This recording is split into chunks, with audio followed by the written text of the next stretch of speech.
Hwy83 YouTubers, what is up? We are talking about fuel pressure regulators today. Geo Tracker, Suzuki Sidekick. We have a 95 model owned by my old lady, the camera woman herself, Jennifer. This is a 1.6 16 valve engine. If you have an 8 valve, it will be similar, but a little bit visually different. Same process, same procedure. Let's talk about why we're replacing the part. Jennifer was driving around, going to many a rummage sales, shopping, buying clothes and dresses and all this stuff that she normally does, and she calls and says this thing is fumbling and stumbling and it don't want to start.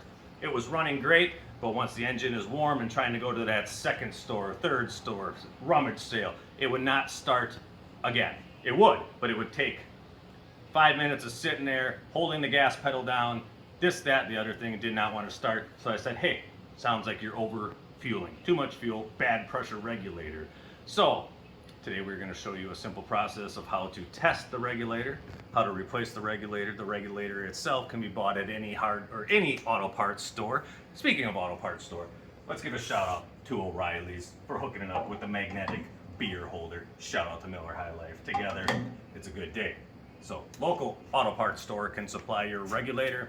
eBay, AutoZone, Rock Auto, doesn't matter where, buy it new. Used ones are no good. They sit on the shelf, they dry out, they don't work. So Hwy83 can't really help you on this one. You gotta buy it new. And come on in, let's take a look. So first thing I do, after a car had been running, Jennifer comes home. She says, check this thing, make sure it works. I say, okay. So she shuts it off. This is the vacuum line going into the regulator. Down here is the fuel line. This is vacuum line. You would pull this off.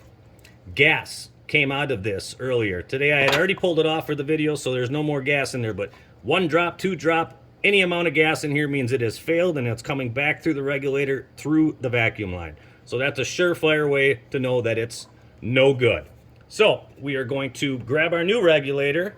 We are going to take out the two 10mm bolts, pop it off. I'm going to grab the new regulator and we'll be right back. Magnet beer holder. Can't get enough of it. This is the new shiny regulator. Voila. Shiny, new, good. You think it's good, but new parts are never always good these days, so we'll find out. But anyway, set that to the side. Don't lose it. Now come on in. We're going to get our 10mm. We're going to take out our two little 10mm bolts holding in the regulator. Now the next part will require getting down inside of here to get the hose clamp off of the fuel line. Let me get a little light on there for you. You see it down here? Right there. This is the clamp we're gonna get. So I'm gonna get that with my needle nose pliers. It's gonna be tough to see in the video, so I got it off. Now we're going to pry this up. If you haven't taken one off for a while, there's an O-ring in there. You might need a flathead to pry up on it, like such. Now you can pull your old regulator out. Oh, there's some fuel. Expect fuel in it. Don't be scared about getting that. So now you got your old one out. You can set that to the side. We are going to get our new regulator ready. Don't forget your little clamp here. You can either put that on the hose or on here. I like to put it on here because it's a little easier to slip over the hose. So now we're going to push that into the rubber fuel line. And then twist it and get her home. So now we got our clamp. We will reattach the clamp down in there, which again will be hard to see. And we're going to put in our 10mm. 10mm in the top. And for retightening, you're going to want to use a hand ratchet. Don't use the impact like I was doing. So we're simply just going to tighten these down. Just a touch past hand tight. You don't want to overdo that.